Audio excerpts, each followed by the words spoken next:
ano, hotdog buns. So,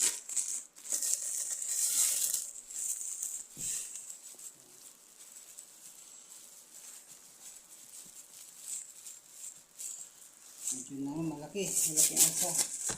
Ayan, nasikip sa ano, plastic. Virgin ang ang bun. Malaki na asado pang ano ito, yung hotdog.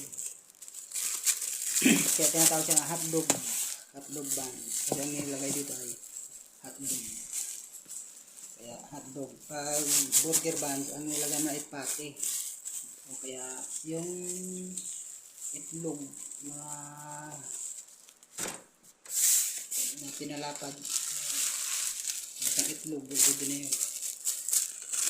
Ano to?